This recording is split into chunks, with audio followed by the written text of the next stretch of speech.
Criticism follows President Bush's secret surprise help for China's communist leaders. Bulgaria to get free elections in the spring. And who cares for America's children? This is the CBS Evening News. Dan Rather reporting. Good evening. President Bush defended himself today against criticism that he has capitulated to China's Deng Xiaoping. The criticism came after Mr. Bush secretly sent a top-level mission to help China's communist leaders over the weekend. National Security Advisor Brent Scowcroft and Deputy Secretary of State Lawrence Eagleburger suddenly turned up in Beijing. They exchanged warm greetings and encouraging words with the leading hardliners of Chinese communism. To some, this represented a reversal of the president's own stated policies and undercut the United States' commitment to human rights. The president insisted late today the mission was not meant to normalize relations with China. CBS News chief political correspondent Bruce Morton in Washington begins our report. Congressional leaders attacked the Scowcroft-Eagleburger visit as a betrayal of American values of human rights, especially when those rights are making headlines in Eastern Europe. It's a particularly bad time for us to be sending a signal to China that we care less about the human rights in China. A life in Asia is as important as a life in Europe. The president now kowtows to that government in a most unseemly and embarrassing and unfortunate way. After the massacre last June in Tiananmen Square, President Bush announced a ban on high-level contacts with China. This weekend's visit ended that. And to U.S.-Chinese friendship. Gambei. They are so hurried to mend relations, even when the blood of Chinese students haven't yet dried. Presumably other restrictions on credit and trade may be eased too. Some China watchers think that's wise. And I think we were trying to say that, look, here's a good chance for us to talk about this situation. So I think that, yes, they do pay a great deal of attention to what we say and do. But China has never voiced any regrets. A Chinese diplomat rewrites history in today's Washington Post. There was no massacre, he claims. Only 36 students died, a number no foreign observer of the massacre accepts. As the U.S. keeps trying to punish China for something that took place 6 months ago, it is likely to reinforce hardliners in China and encourage what we don't want in China. Chinese students here say just the opposite. A softer U.S. stance will strengthen the elderly hardliners in Beijing. All they say is, look, I mean, we just have to be tough. The hardliners can just keep saying we have to be tough, and then they'll give in. The Beijing regime can lie about the past, be pleased about the visiting Americans. But Congress may have the last word. In January, it's expected to override President Bush's veto of a bill allowing Chinese students to stay here. That will infuriate Beijing and turn U.S.-Chinese relations sour again. Bruce Morton, CBS News, Washington. The president today was unrepentant about extending his hand to China, arguing that human rights abuses or not, the United States cannot ignore a country of 1 billion people. I don't want to see that China remains totally isolated. I don't want to take any further steps that are going to hurt the Chinese people. The White House made no claim today that the Scowcroft visit produced concrete progress on any human rights issue. Things may be in the works, one official said, but nothing yet. The only progress the president claimed was a Chinese promise not to sell missiles in the Middle East. In my view, it's a very sound development. But not much of a development. According to the State Department, the Chinese gave essentially the same assurances more than 2 weeks ago. The administration stressed it has not normalized relations with China and that sanctions remain in place. But officials admitted that Scowcroft gave the Chinese a huge propaganda lift by toasting the leadership publicly. Said spokesman Marlon Fitzwater, I probably would have dictated a little different coverage of that event. It is an act of faith with the president that breaking the ice with China now will earn a human rights payoff in the future. It has become one of Mr. Bush's most consistent diplomatic tactics to give ground first, then hope that gift-giving grows contagious. Wyatt Andrews, CBS News, the White House. More questions and criticism on Capitol Hill today about the U.S. Navy's finding that gunner's mate Clayton Hartwig probably caused last April's deadly gun turret explosion aboard the U.S.S. Iowa. Correspondent David Martin reports the latest doubts were raised not only in testimony, but in a personal exchange. Quiet, dramatic, and emotionally charged. Today's congressional testimony by the captain of the battleship Iowa ended in a poignant encounter with the mother of Clayton Hartwig. The man the Navy says probably set off the blast, which killed himself and 46 others. I played his mother. Can you look me in the face and say my son did it? Did I say your son did it? I didn't say that. I want you to say... I won't say that either. Why not? I don't know all the facts. You shook my hand at the memorial and said he was the best gunner's mate you ever had. Yes. He was a good gunner's mate. So, that he knew that gun from top to bottom. He did. And then I don't think he would blow it up. He had just as much respect for that ship as you do. And I heard you say how proud you are of your man. That's right, I am. And you should be just as proud as Clayton Hartwig is, as I am. Yes, ma'am. He went down with that ship, and Yes, he didn't ma'am. take it down with 46 shipmates.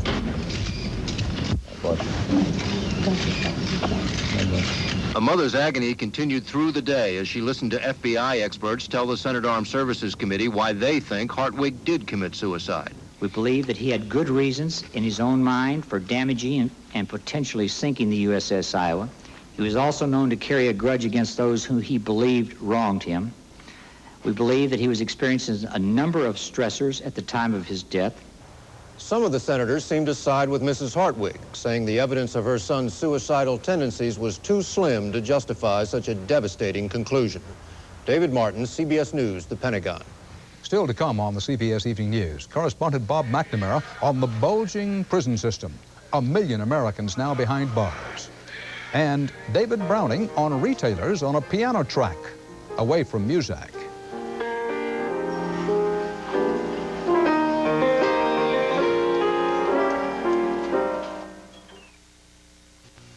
When you get a cold or an allergy, you need some herbal tea.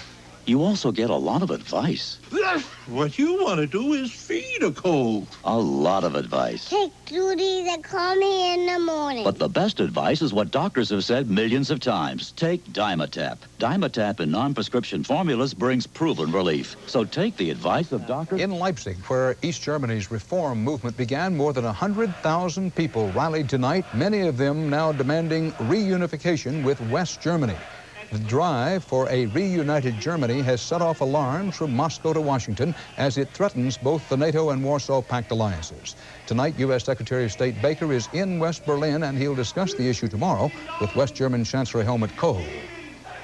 Another one-party communist regime crumbled in Eastern Europe today, and this time it put up almost no resistance to the popular drive for reform. The communist rulers of Bulgaria voluntarily ended their monopoly on power, called for quick elections, hoping to preserve some of their power in a more democratic system. Martha Teichner has our report on the changing face of communism. A month ago, a protest next to Communist Party headquarters was inconceivable in Bulgaria. But tonight, at the very moment, thousands of demonstrators raised their candles in a silent plea for democracy. The Communist Party handed it to them. It was almost easy. The party's Central Committee cranked out a reform platform that for Bulgaria, the Soviet Union's most loyal satellite, was astonishing. Free elections in May, an immediate dialogue with opposition groups, a new constitution in which the Communist Party is no longer the only game in town. The role of a political force, of a political party, is to be won through the confidence and the trust of the people, not by decrees. Just as in Czechoslovakia and East Germany, the new communists think they can win that trust by discrediting the old guard. Ordinary Bulgarians facing food shortages are now being shown pictures of the lavish homes of the party elite with their indoor swimming pools and private movie theaters. It may seem the same in Bulgaria, a shattered communist party giving in to popular protest, but it's not. All along, the party has cleverly positioned itself to stay in power by giving the dissidents what they want. Tonight's demonstration at party headquarters seemed more like a prayer meeting than a protest. Democracy has come so unexpectedly here that Bulgarians still aren't sure whether the Communist Party is just manipulating them or whether their prayers have really been answered. Martha Teichner, CBS News, Sofia. A court in South Africa today found 12 policemen not guilty of murder in the 1985 Trojan horse killings. The police, hiding in an unmarked truck, fired into a crowd of rock-throwing youths in a mixed-race township, killing 3 young people. But today, a South African judge ruled that although the police overreacted, They did nothing illegal. Correspondent Richard Wagner covered the trial. The accused policeman walked out of court today acquitted of charges of murder. Not at all. Even though the officers all admitted they fired shotguns at people who were throwing stones at the truck in which they were hiding, Trojan horse style, the judge ruled they were justified in doing what they did because the stoning attack was murderous and vicious. The court ruled the policemen had not intended to ambush and kill the stone throwers, but it did concede innocent bystanders were shot by indiscriminate firing without warning. Attorneys for the parents of the slain teenagers plan an appeal, and two of the mothers could barely find words to express their outrage and grief. Because they shot an innocent child. He was only a child. The way Mark's son was shot, it's unfair. I don't feel that this country can ever come to something when it goes on like this. Prosecutors thought they had the strongest possible case against the police, and they say this ruling gives the authorities carte blanche to act as they wish to crush disturbances.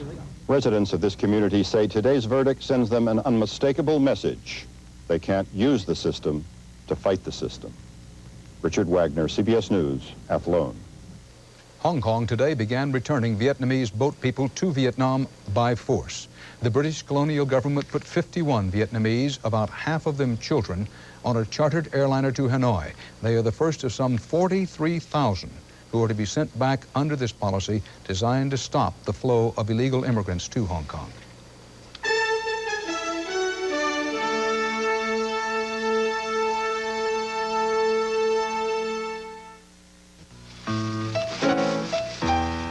Norman, what's that? Nothing, honey. I asked a simple question. Norman, are you eating something? It's nothing, honey. He lies like a dog. Kellogg's Nut and Honey Crunch. Crisp golden flakes glazed with sweet honey and real roasted peanuts. Irene, what's that you're playing? Nothing, honey. Two can play this little game. Kellogg's Nothing Honey. Today from Congress on the spreading devastation of AIDS, crack, and homelessness in America, now reaching and wrecking the lives of hundreds of thousands of American children. CBS News correspondent Eric Ingberg reports on growing up hard and hurting in a child welfare service system already overwhelmed. A warning from Congress today that the country is facing a crisis in dealing with its most vulnerable citizens, its children. A House committee said there are 500,000 children now living away from their families as wards of the state in juvenile detention facilities, foster homes, or mental health centers. And the committee predicted that number will grow to a staggering 850,000 by 1995 because so many new children are being forced into the child care system. The current situation is that 500,000 children are being ground up in the system with inappropriate placements and with inadequate services, and it's a waste of the public's resources, and it's a waste of those children's lives. Committee Republicans, fearing Democrats will use the report to push for more federal funds, challenged some of the numbers, but conceded the problem is serious. Child care specialists say the crack epidemic, which has infected the poorest neighborhoods in the country, is largely to blame. Here's a system that was on overwhelm before crack and cocaine, and then you add that, you add AIDS, and we are into numbers that the system just can't respond to. Now with crack, it really is a situation where people are just abandoning their children. But, you know, in states, there are so few services for drug-addicted mothers and their babies. Janice Young's addiction to cocaine and heroin made her a threat to the safety of her own small children. 3 times the police simply came and took them away. I had no control of myself with my kids. I had no discipline. I had nothing. I was absolutely a mess. One idea the committee is pushing is called family preservation, intense efforts to keep a family together. After Janice Young's last run-in with the law in Contra Costa County, California, her social worker set up a program to get her off drugs and teach her to be a parent. He would be at my home every day, seeing how the kids are, seeing how I interact with them. I think that more parents could keep their children than are keeping them today, given the proper support. Early intervention programs may not always work, But child care specialists say it is easier to deal with these littlest victims of drugs and poverty now than to try to pick up the wreckage of their lives as they grow older. Eric Engberg, CBS News, Washington. The Iran-Contra independent special prosecutor Lawrence Walsh criticized President Bush and Mr. Bush's U.S. Attorney General Richard Thornburgh today. Walsh said they were, quote, undervaluing the principle that all persons are accountable to the law. This follows Attorney General Thornburgh's consistent refusal to supply what he calls certain classified information to the courts.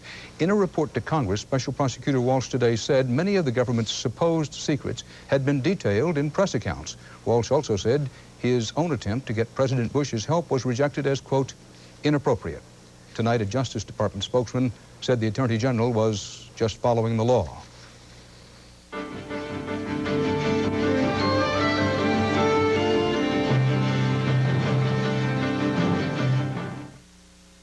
Dad, a blade razor with a motor? Yes, Tori, the Remington Electroblade. Vibrating twin blades feel like they're massaging your whiskers away or your money back. Keep the money. I'll keep the Electroblade. Razor-sharp kid, eh? The Remington Electroblade. If you always wanted December to be a little hotter, it's happening. GM's divisions are heating up now. Each dealer is out to make December hotter than ever, with deals like 4.8% APR GMAC financing on our all-new midsize sedans, rebates of up to $1,250, 90-day deferred payment plans, and special leasing programs on just about every car and truck. Yes, this December is incredibly hot at every GM division. It's GM's Hot December. Come feel the heat. That'll be a charge. We interrupt this purchase for a reminder. The Discover card actually pays you cash back for every charge. Don't forget, Santa. It pays to Discover. There are very few guarantees in medicine. But if you have arthritis pain like I do, you should know about Mediprin and the Mediprin guarantee.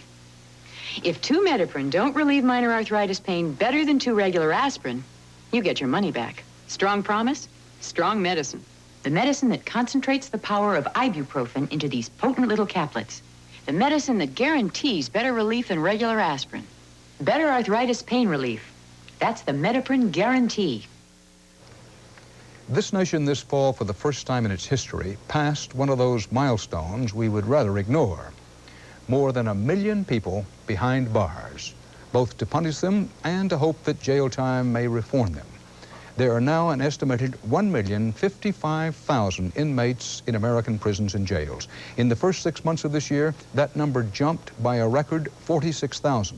That 6-month gain was bigger than any annual increase ever recorded. But for society, the taxpayer, and the prisoners, what does all that prison time add up to? Bob McNamara investigated. They are prisoners taken in America's war on crime. And pouring into custody by the thousands a day, they join the now 1 million others packing America's prisons and jails. Many of them here the result of a decade of get tough policy. But among those who run the jails and those who do the time, there's a peculiar consensus that get tough is too tough and no answer to crime. Prisons do not work. The rate of failure is very high, and the cost is very high. Right now, we're not doing nothing. We're not doing nothing for no one. We're just being here in our warehouse. Well, if you don't get nothing to motivate you, to make you want to stay up, you're going to end up doing something else in the long run to be back. In the 1980s, America's crime rate increased less than 8%, but the number of people in prisons and jails went up 100%. The result of mandatory and longer sentences, a policy now costing the country $13 billion a year. Delaware's bunker-like Gander Hill prison is newer than most. But like most others, its inmate population is far above what it was built for. We have rooms over here that were closets here. Packed 4 to a closet or double bunked in cells meant for one, prison is the image of a human warehouse where time behind bars is exactly that, and rehabilitating society's wrongdoers an abandoned goal. This is all I have to do. I have nothing to do but... Still facing 2 years here for breaking probation on a drug charge, 28-year-old Wayne Smith says doing time is wasting time. Nothing here that teaches us a skill. Nothing to create a foundation for yourself when you get out. Nothing to create motivation and self-esteem to keep you out of trouble. That's what it's all about. What little there is to do today in many American prisons is menial. Even a favored inmate who tends the library says for most, the system fails. How can you expect them to go back out and be a productive member of society? I just don't see it. With more than half of America's inmates jailed for non-violent crimes, even their keepers say the system is too harsh. A lot of guys, it'd be their first time committing a crime. They send them over here for low bail and all that, and a lot of them don't belong in here. On the outside, theirs were lives of little opportunity and despair, where drugs and theft offered a way out. Now, life on the inside seems much the same. And inside or outside, they still see public and political concern as cold as the concrete that keeps them. Prison now less and less a cure for crime than a cause of more. For a person who has no hope, sees themselves not part of the American dream, it has no effect at all. They'll go out and they'll return to crime. Why do the United States go deal with so many other countries' problems when we have so many problems right here in the United States they don't deal with? Amen. Today, the clamoring for relief here echoes across the prison system. The fear that being locked up now is not only to repay society's debt, but to be society's forgotten. Bob McNamara, CBS News, Wilmington, Delaware.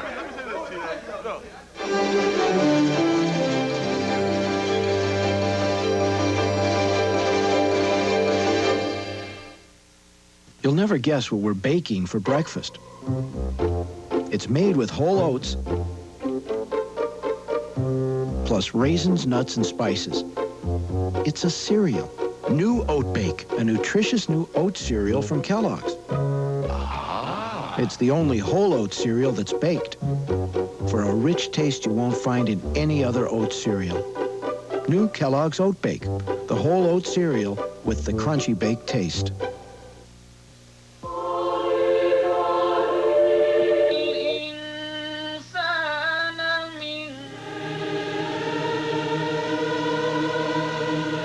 Freedom to say and think what we believe, to express our individuality and diversity.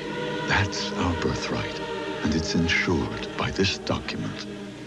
Join us and the National Archives in celebrating the 200th anniversary of the Bill of Rights.